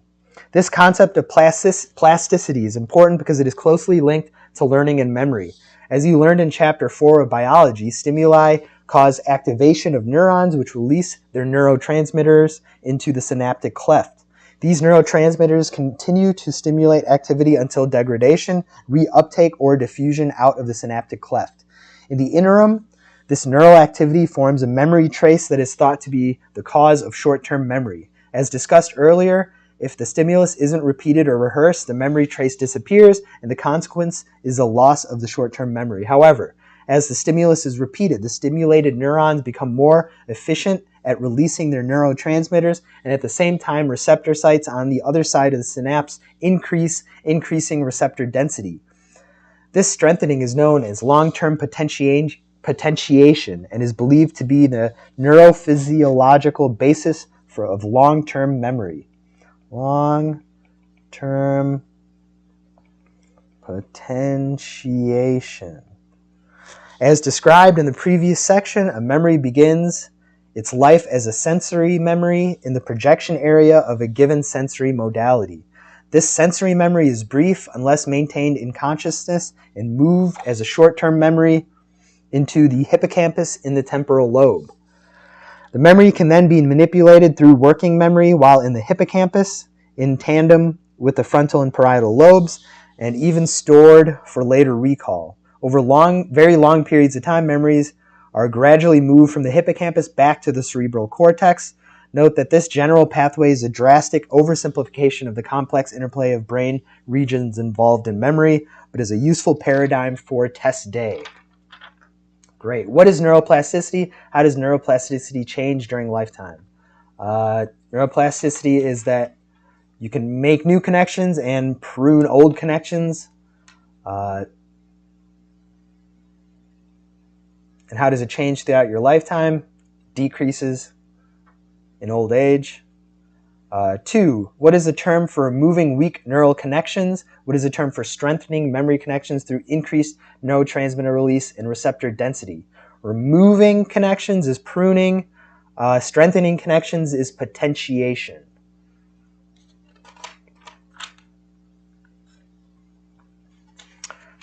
3.3, neuroplasticity is the ability of the brain to form new connections rapidly. The brain is most plastic in young children. Pruning is the term for removing weak neural connections. Long-term potentiation is the strengthening of memory connections through increased neurotransmitter release and receptor density. Great. Practice questions after a quick bathroom break.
All right, practice questions.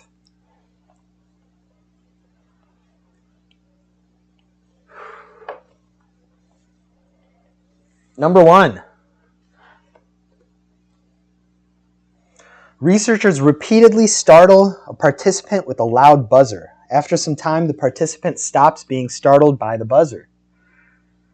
If the researchers interrupt the study with the sound of pans banging together, which of the following would likely be observed?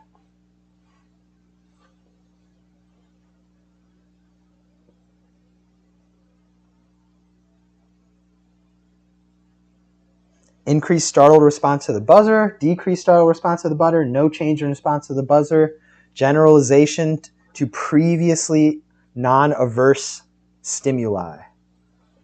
Non-aversive stimuli. Is pans banging like a buzzer? No. Is it? Maybe.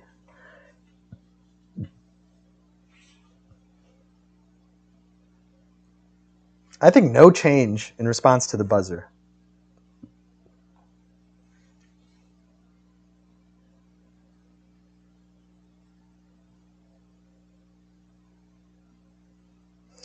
Might it cause increased startle response to the buzzer? What was happening here was habituation, decreased response. If they introduce a new stimulus, it could cause dishabituation, so increased startle response to the buzzer.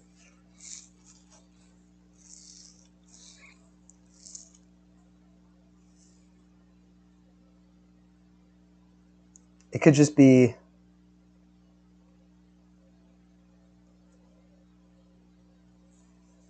dishabituation, or it could be generalization. Generalization.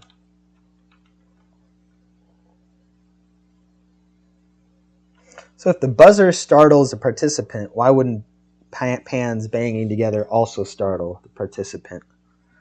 I don't think it's generalization. It's not because they induced fear for the buzzer, they also induced fear for the pots and pans banging.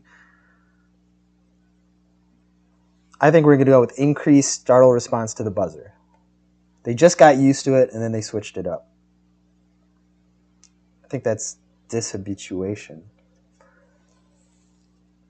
2. Many pets will run toward the kitchen when they hear the sound of a can opener opening a can of pet food. The sound of the can opener is the conditioned stimulus.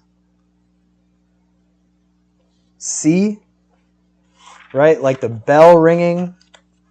The can opener is like the bell ringing for Pavlov's dogs. And that is the neutral stimulus or the conditioned stimulus. Neutral stimulus is not an option. It's the conditioned stimulus. C. All right. 3.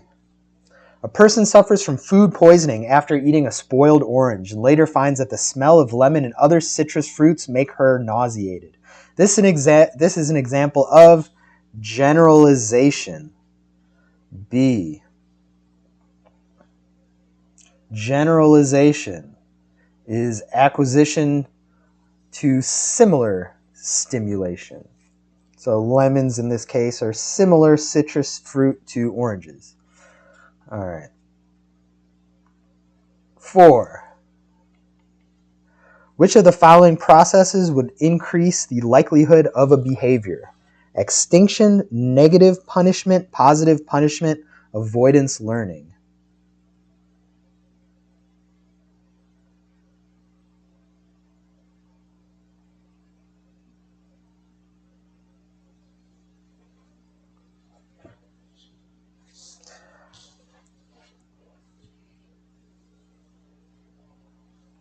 What is extinction again?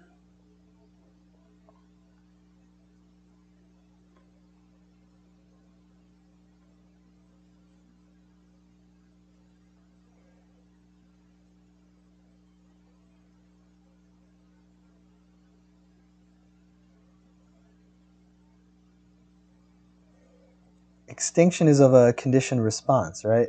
That's part of conditioning.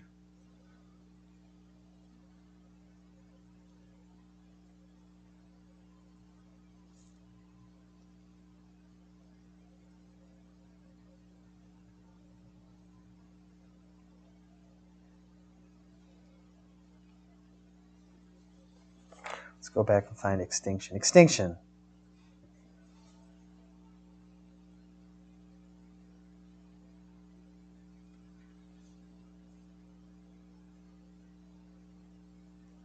Right next to spontaneous recovery, which is right next to generalization. I wrote generalization. There you go, extinction. Habituation to conditioned stim.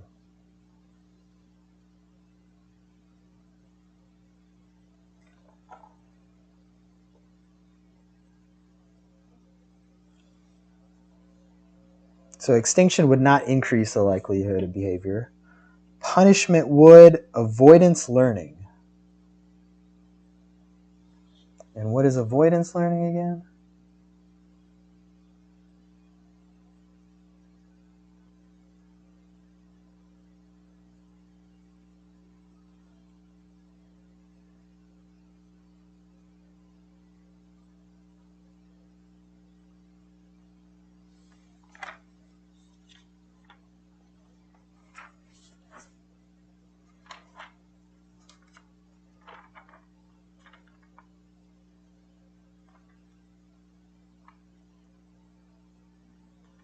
Escape and avoidance.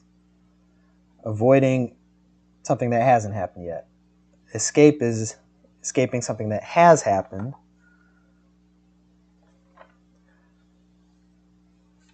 Avoidance is something that could happen.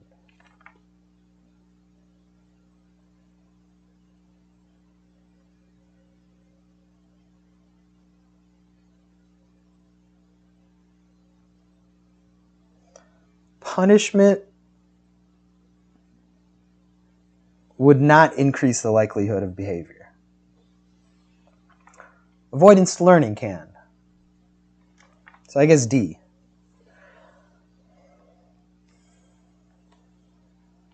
The goal of punishment is to decrease the likelihood of behavior. 5. A credit card company begins applying an interest rate to credit card accounts in response to late payments. This is an example of positive reinforcement, negative reinforcement, positive punishment, or negative punishment. I guess that's a punishment, because the bank is adding a fee to reduce the incidence of late payments. Let's go with C. 6. A rat is trained to press a lever to obtain food under a fixed interval schedule. Fixed interval. Which of the following behaviors would the rat most likely exhibit? Pressing the lever continuously whenever it is hungry. Pressing the lever exactly once and waiting for the food pellet before pressing it again. Pressing the lever slowly at first, but with increasing frequency at the end of as the end of the interval approaches, or none of the above. The association performed by fixed interval schedule is too weak to increase behavior. I think it'll still increase behavior. Fixed interval is the black one. It's the least effective, but it still increases behavior. So, pressing the lever continuously when it's hungry is more along the lines of ratio. Exactly once and waiting for the food pellet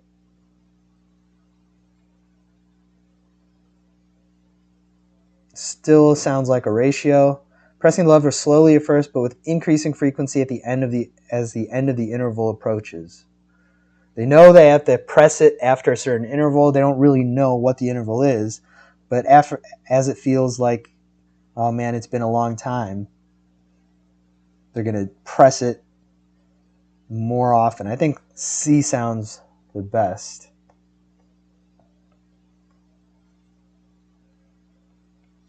7. Which of the following is true of teaching an animal a complicated multi-stage behavior? 1. The individual parts of the behavior should not run counter to the animal's natural instincts. That is true. The behaviors must be tied to a food reward of some kind. Sure, that sounds good. 3. Rewarding individual parts of the behavior on their own interferers.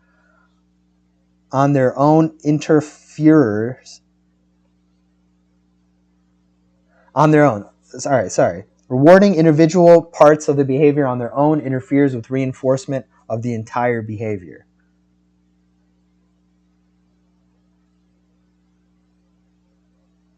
I like 1 and 2, but not 3. But I guess 3 could also be true. I guess there's like a balance.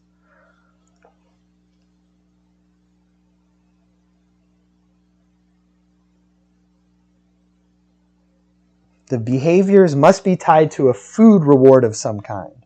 That's usually effective, but I guess you could do other kinds of rewards. You could remove punishment, or you could give them other kinds of rewards than food.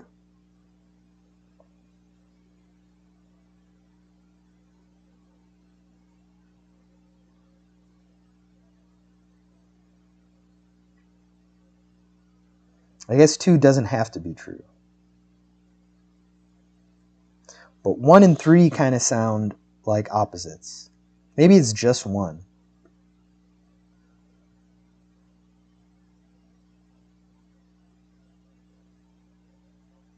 Since it's true-false, that behaviors must be tied to a food reward of some kind is not strictly true. And rewarding individual parts of the behavior on their own interferes with reinforcements of the entire behavior. I mean, you have to do some of that. So it's not strictly true. So I guess 1 is the only one that's strictly true. Let's go with A. All right.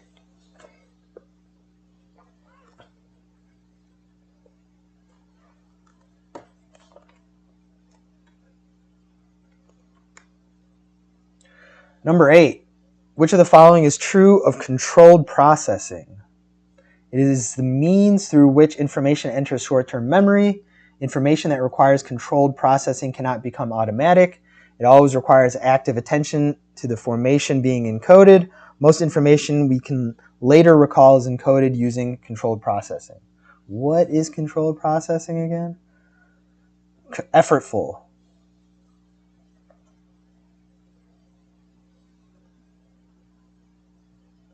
It is the means through which information enters short-term memory.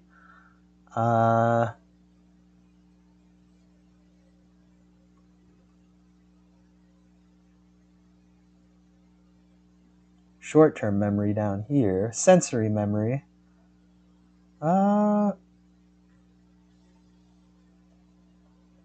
Information that requires controlled processing cannot become automatic. That's false. It always requires active attention to the information being coded.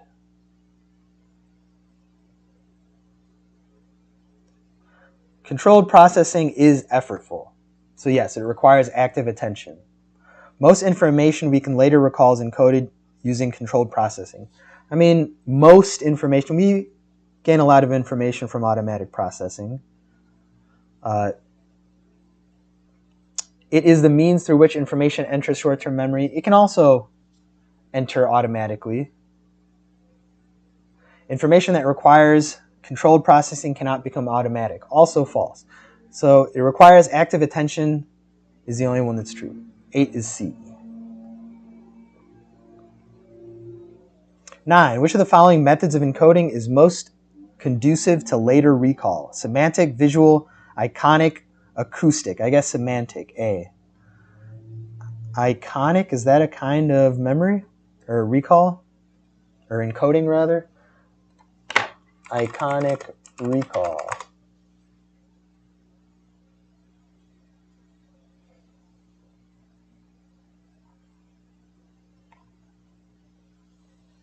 There's no such thing as iconic recall. All right, 10. Which of the following would be most likely to be stored in long-term memory? A list of nonsense words, a list of the dates of birth of 15 randomly selected people, a list of the names of musicians in an individual's favorite band, or a list of the dates of battles in the Peloponnesian War. I mean, if you're a historian, you might have the battle dates, but a list of names of musicians in an individual's favorite band, because it's personal, once again, unless you're a historian and you pride yourself on your abilities or your memory. I think the band is personal.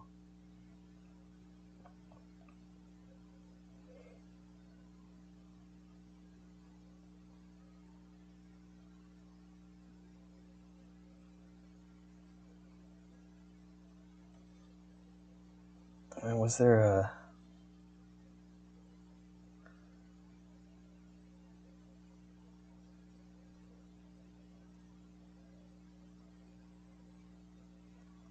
Let's go with C. 11. An individual memorizes a shopping list by associating each item with an image that corresponds with a number. This individual is using which of the following mnemonics? Clustering, method of loci, elaborative, rehearsal, or peg words. I think that's probably the method of loci one. Between peg words and method of loci,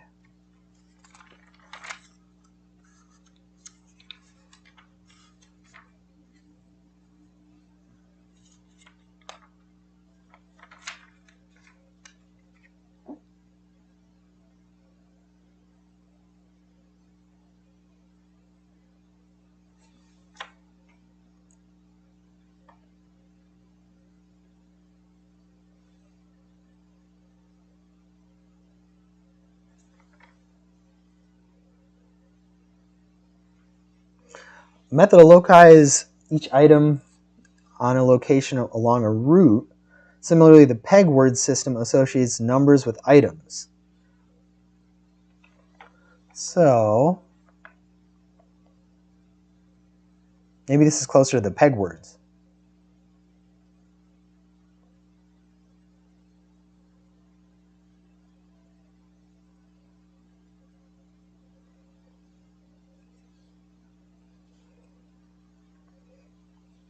Yeah, it's not so much location, where they're placed in a building or something.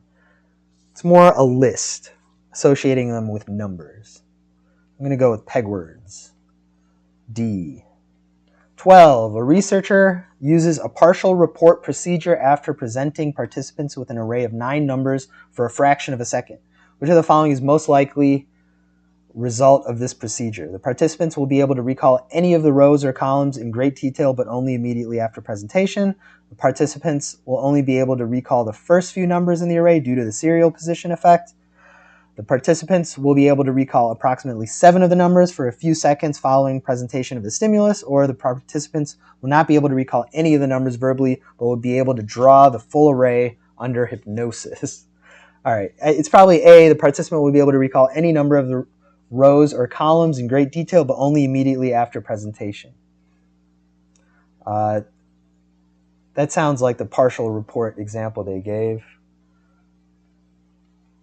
If asked to recall a specific row, they could do so individually, although they couldn't recite the whole thing, shortly after presentation. 13. Which of the following is an example of a semantic memory? Having the ability to drive a car, knowing the parts of a car engine, remembering the experience of learning to drive, or associating a car with other vehicles in a semantic network. Well, they use the word semantic network, so associating a car with other vehicles sounds right. The ability to drive a car, the actual skills, knowing the parts of a car engine, that could also be semantic. Remembering the experience of learning to drive.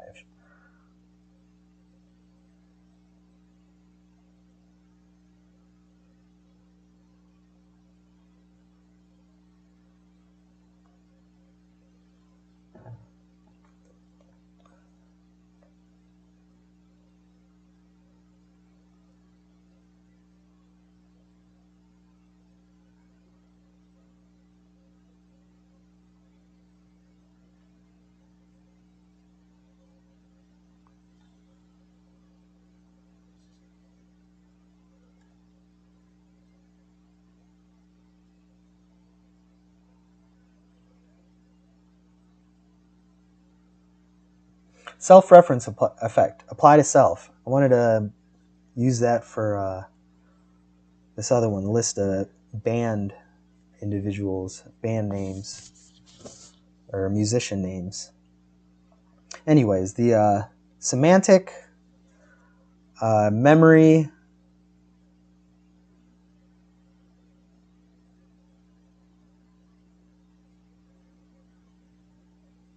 associating a car with other vehicles. I mean, that's the semantic network. So let's go with D. 14. Which of the following is an example of a circumstance that could cause a state-dependent recall effect? State-dependent recall. The individual is outside on a rainy day. The individual is high on marijuana. The individual is in a manic episode. I think all of them, right? Outside on a rainy day, high on marijuana, in a manic episode. Let's go D, all of them.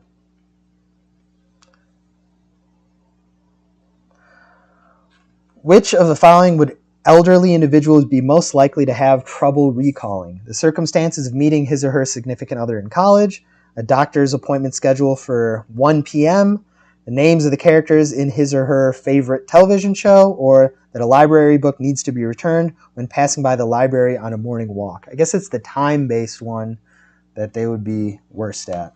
Let's see how we do. 1 is A, 2 is C, 3 is B, 4 is D, 5 is C, 6 is C, 7 is A, 8 is C, 9 is A, 10 is C. 11 is D. 12 is A. 13 is B, not D.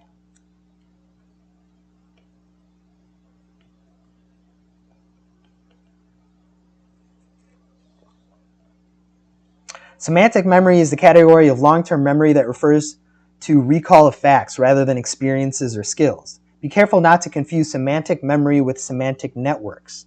Choice D, which are the associations of similar concepts in the mind to aid in their retrieval. So the answer is B, knowing the parts of a car engine.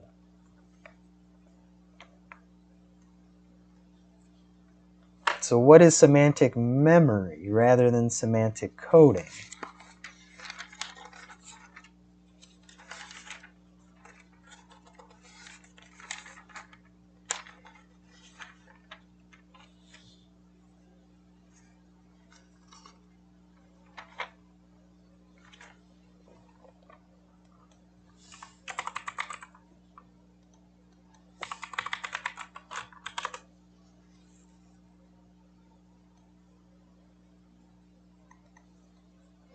Semantic memory refers to the memory of meaning, understanding, general knowledge about the world, and other concept-based knowledge unrelated to specific experiences.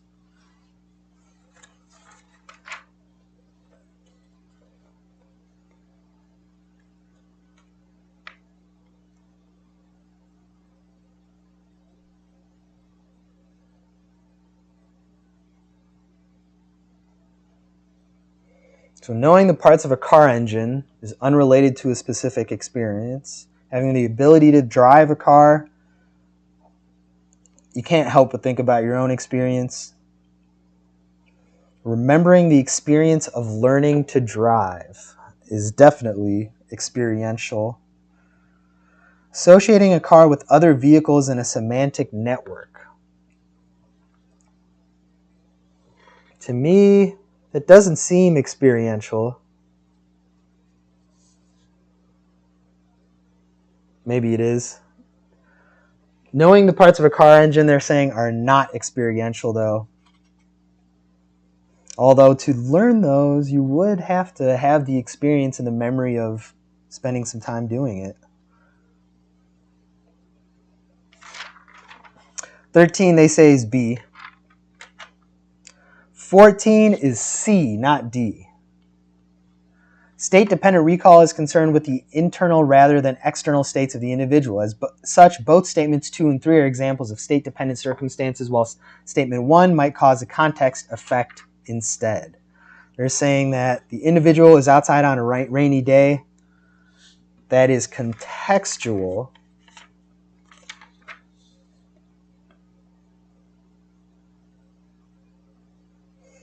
That wouldn't actually affect your state of consciousness, just your memory and your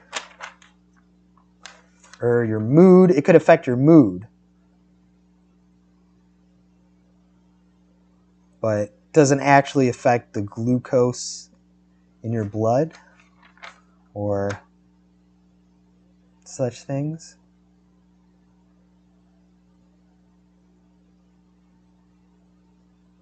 It's dependent on the internal, not external. So internal marijuana and a manic episode are internal states, while rainy day, being rainy, is an external state. 1 doesn't count, only 2 and 3. So C. 15 is B. And that is it for learning and memory.